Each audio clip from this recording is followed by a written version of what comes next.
Hindi. Hello po. Sige, pasok po kayo. Pasok po. Pasok. Ano nangyayari sa'yo, ma'am? Sige, pasok po kayo. Pasok po kayo. Nakanipin. Pasok kayo, ma'am. Pasok. Sa natin. Frozen shoulder tsaka knee pain. Ba't parang ano, yung legs niyo po, kung mapapansin niyo, oh, pata, oh. Hindi po ganyan ang regular na hita. Oh, tingnan mo, kinakain yung laman. Mataba po kasi siya dati. Ayun po mayat. Oo nga po eh. Meron po ba kayong ibang other condition? Namamagarin yung kamay nyo. Oh. Nagda-dialysis po ba kayo? Hindi po. Ano pong ano nyo? May iba? Ano po yung nagpa-check up po ba kayo? Ano pong ano? Ano po siya, yung nagkatigas, ano namin sa ospital yan. Opo, nagtigdas. Ang kulay niya po kasi ngayon, pale. Ano yung pale? Yung naglalaban yung hindi siya maitim.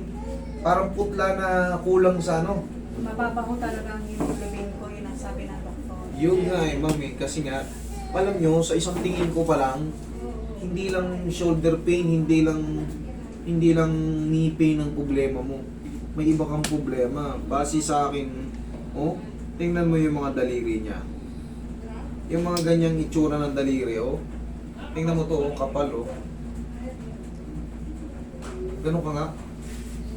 Kung hindi mo maisara, mahina. Sabi na eh. May kakaibang... Sige, close. Nanginginig pa, oh. Ngayon, ang pinaka main problem mo is frozen shoulder. Kasi nga, yan lang. Kumayan ako. Tapos yung tuhod mo mahina. Patingin nga yung blood chem niya. Tingnan mo nga. Nasaan yung mga result ng ano niya? Hindi pa ako nakapapa-x-ray. Hindi kailangan ng x-ray. Yung blood chem mahalaga. Kasi yung x-ray, hanggat hindi kayo nadidisgrasya, yung blood chem ang mahalaga rito. Kasi may napapansin ako sa'yo, ma'am, medyo parang yung immune system, excuse me, yung immune system mo, ma'am, ito, hinighlightin yung ano mo. Okay, microscopic examination. Macroscopic pala, sorry. White blood cell. Too numerous to count. Okay, leukocytes. 3 plus. Bacteria moderate. Red blood cell 1/2. Mucus. Transparency. Sorbit. Okay, pH, sugar, negative, protein, negative. Too numerous to count, HbF, white blood cell. Hemoglobin, okay, sobrang baba. Ang range niya, reference range, 116.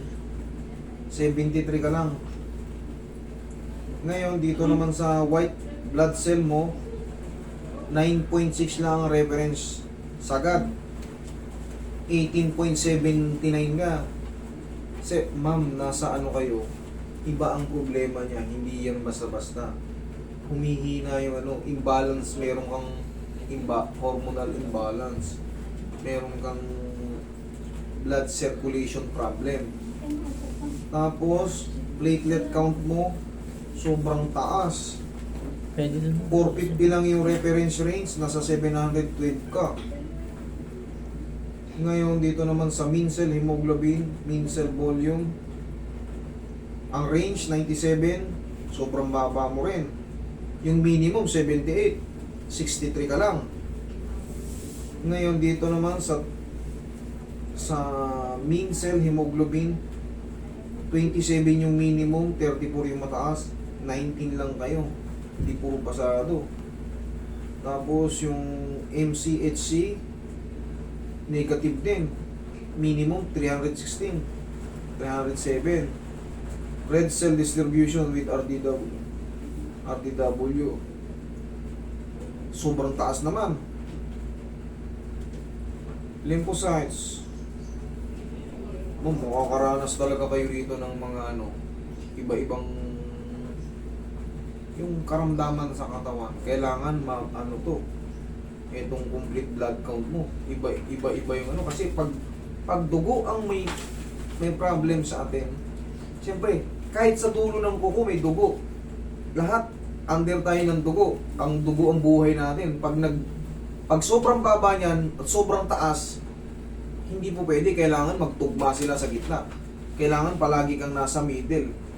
Yung creatinine mo, sobrang taas, 44.88. Yung lason mo sa dugo, 131. Ibig sabihin ng creatinine. Okay? Yung BUN mo, nasa boundaryhan. Nasa yung potassium mo, okay. Pasok. Sodium, nasa malapit na rin tumaas. Pero itong creatinine, sana maintindihan nyo anong ibig sabihin ng creatinine. That is poison to the blood. Sobrang taas ni ma'am, 131. Positive talaga ma'am na talaga makakaranas siya ng ibang magpapa-evaluate pa kayo ma'am. Maaring mag-maintenance kayo. Kasi kahit ayusin ko yung na yan, hindi yan ang main problem. Hindi yan ang main problem, masasaktan ko lang kayo. Yung immune system mo mahina. Tsaka yung mo, kita mo, malalaman mo kagad, pata Laglag, walang yung legs niyo. Halatang pagka naitulak to si ma'am, magpapasa ka agad at pilay ka kaagad. Hindi ka pwedeng natadanggil, hindi ka pwedeng nasasaktan. Ngayon ang gagawin ko sa iyo ma'am, dahil weak ang katawan mo ma'am, aalalayan lang kita. Kasi unang tingin ko palang fail yung kulay mo. Pag fail kasi ang kulay, ibig sabihin may internal problem. Siyempre ako, hindi lang hilot ang ginagawa ko kasi nauobserbahan ko na kaya kong basahin yung mga yan. Ayaw nyo masindi pero pinipilit kong aralin para lahat ng mga lumalapit sa akin ma-explainin ko ng ito ang para sa iyo ma'am.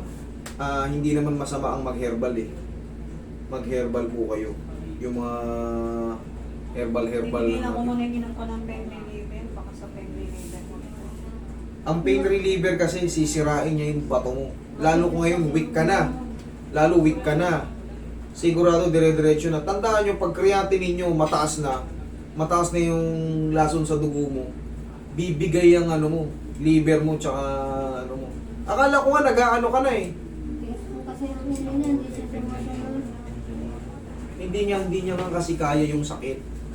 Yun hindi nyo rin naiintindihan yung eh. Hindi niya alam kung paano siya kung paano siya didiskarte para mawala yung sakit na nararamdaman niya eh.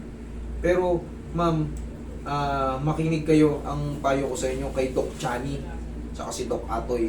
Yan yung mga magagaling na doktor sa I-follow nyo yan sila. Doc Chani, Doc Atoy.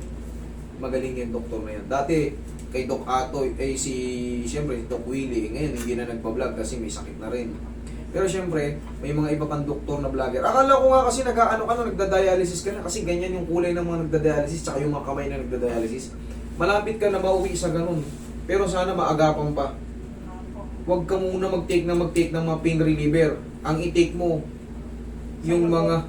Ha? Sa dugo, pwede yun, sir. Sa dugo kasi nagtitake ako ng ng perosulfate. Peros kasi mababa yung mo eh. Mababa. Ang taas ng... Pain reliever din mo na. Actually, kailangan nyo talaga mag-undergo pa kayo ng doktor talaga. Yung...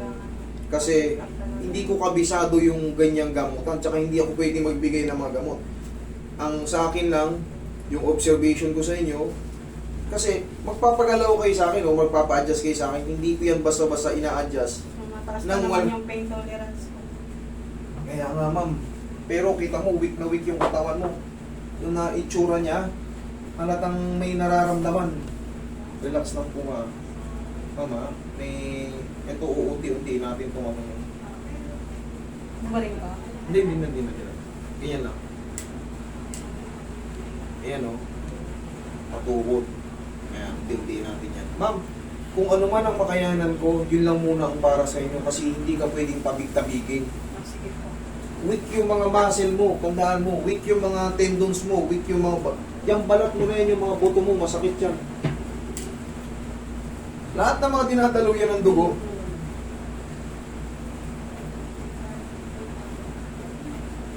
magkakakain kayo ng mga gulay, spinach, palunggay, Ayaw niya? Ma'am, kailangan mo yun. Yung mga, ano ng mga dahon-dahon, Burger, gusto niya. burger, Chicken. chicken, yun yung mga silent killer eh. Sa totoo lang. Marami ng doktor na nag-ano niyan, mga silent killer food. Masasarap na pagkain, mga prito-prito. Yan yung madalas na ano, nakaka-cancer. Ngayon, pag may blood problem ka na, weak na yung immune system mo, pag nagkaroon ka ng lagnat, iba ang tama sa'yo, doble ang perwisyo sa'yo. Ganun ang ano. Pero pwede po siya sa kanila ng dugo. Kasi, Ma'am, hindi po ako kumbaga hindi ko yan pa-decide. hindi po kasi na hospital po siya. Hmm. Ang sabi ng doktor, kaya inano kami sa Estabelio para masalinan siya ng dugo. Kaya lang, pagdating namin ng West Avenue, sabi naman ng doktor, bumalik na lang pagka okay na yung kanyang ano, sa kasisakan. Kasi nga, hindi rin po pwedeng basta-basta mag-undergo ng sasalinan ka ng dugo o ang katawan mo eh, no? Luluno-luno. Kumbaga, pag ang immune system mo mababa, baka hindi mo kayanin yung ano eh, pag-transplant ng dugo eh.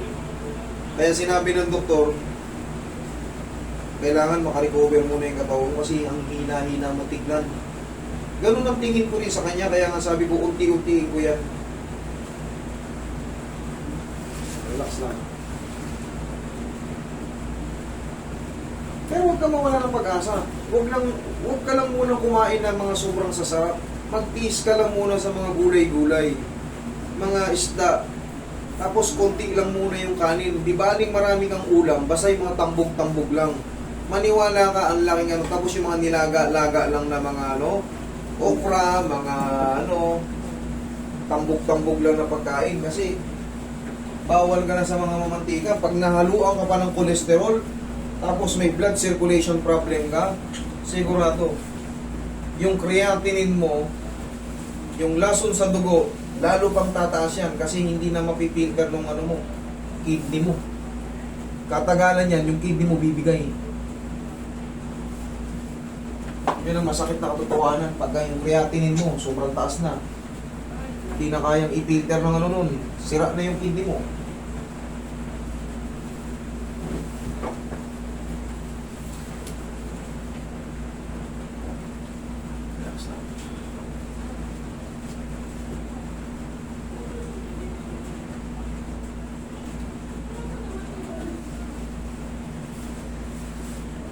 Dahan-dahan pa yun. Kumbaga, talagang weak yung ano niya. Pero, yan sabi ko nga sa inyo, unti-untiin ko lang. Kasi hindi talaga pwede siyang masaktan yung mga madidiin na hilot. Yari siya ron. Pero yan, may epekto yan. Yung mga adjustment ko na yan. Tingnan mo, kanina hindi maangat.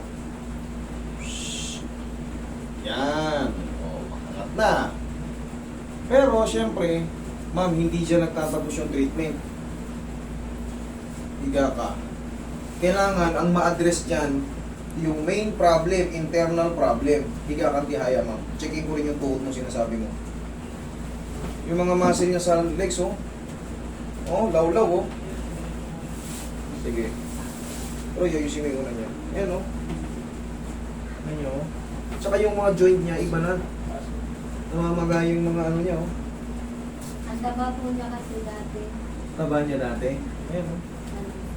Ilang kilo ka nga, 80? 22, 25. Laki mo! Mataba Ilang na- kilo ka, Roy? Ilang kilo ka? Hindi na ako.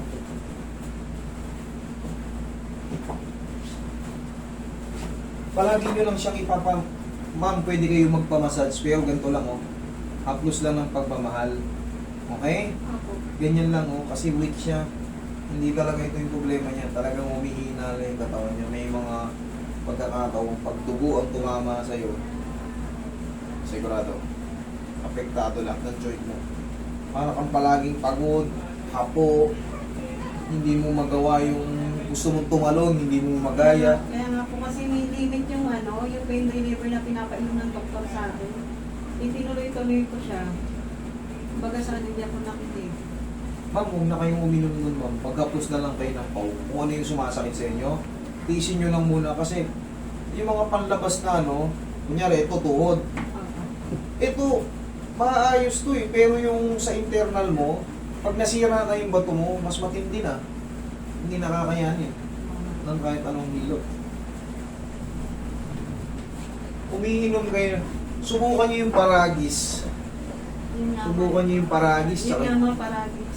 paglaga kayo nun, tsaka yung pasit-pasita na tinatawag. Subukan nyo yan. Hindi bawal yan, herbal yan. Kasi ako hindi ako nagbibigay ng hindi. Marami na nagpatunay niyan. Sobrang dami nagpatunay. Ilang taon na ako rito. Ilang taon ko na rin yung napapanood. Kahit yung airpot ko, umiinom yan eh. Ang iniinom naman namin, kahit ako sambong ang iniinom ko nung natamaan ako nun sa bato. Sambong na may iniinom ko. Tsaka yung ano,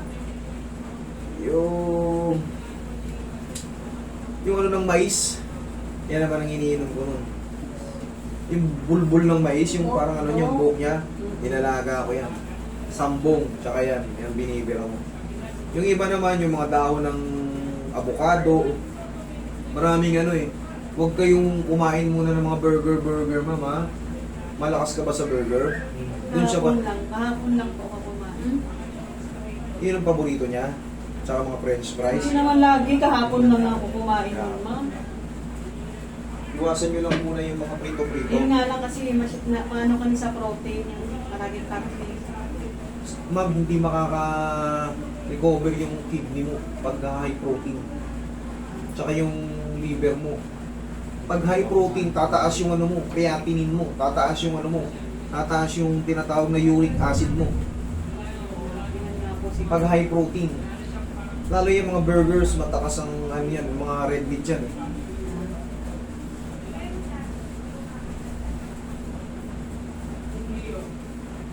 Pansamantala, ayan, angat naman na, unti-unti, makarecover ka sana. Kasi, yung kulay mo, halatang-halatang may dinaramdam ka. Kailangan mabago muna yung ano mo. Kasi ma'am, talagang magta-transplant kayo ng dugo. Bakit? Kailangan maano yun eh, yung white blood cell mo and red blood cell mo, kailangan mag-pattern yun. Magtugma yun. Pag yung isa sobrang taas, yung isa sobrang baba, magiging ano ka, yung immune system mo bababa. Kasi imbalance. Pwede kayong magpamasas-masas sa tuhod ganito lang, no? Nakita ko na ako yan, ganyan lang. Tulungan mo siya. Kasi yung mama mo, medyo mahina yun. Hindi rin siya pwede magkikikilo sa bahay. Huwag muna kayo magpwersa-pwersa, magbilad kayo sa araw. Yun lang muna, pinaka-the best. O, pagkagising sa umaga may araw, Lord, thank you. Masakit sir sa umaga pag inaano, Ano? ang tuhod. Masakit. Huwag ka maglakad. Ano? Lord, thank you. Ginising mo ko. Magbilad-bilad ka lang. Kapit ka sa uwi. Ano? O, nakaganon ka sa pader. O. Bilad mo yung ano mo. Para hindi ka matumba. Okay? Pag pinawisan ka, malaking bagay yun. Doon lalabas yung residue ng mga gamot na ininom mo. Pag hindi ka pinapawisan, saan mapupunta yung mga tinik nating mga high pain reliever? May i-stack yun. Ang ang magsasuffer nun yung kidney. Okay? Okay po. Tsaka yung liver natin. So sa high protein naman, mamumblema ka ron pag yun madalas ang kinakain mo. Kasi imbalance ka naman. Imbalance. Mayroon kang imbalance sa loob. Blood problem. Okay, pansamantala. Yan naman, yung iniinda mo, naayos na. Pero may iba ka pang problema. Pero sana bumalik ka agad, ha? Pwede pa bumalik dito. Bumalik kayo, walang problema. Ang mahalaga, ma-action na natin yung mga masumasakay sa inyo para hindi kayo inom ng pain reliever. Ate, mama, mag-ano ka na? Para guys. Paragis yan. Sige yan, pirahin nyo yan. Damo lang yan, madami, tsaka pasit-pasitan. Nasa gilid-gilid lang yan, magtanong lang kayo sa ano. Okay? Okay po, Sige, sir. pagaling ka ha. God bless.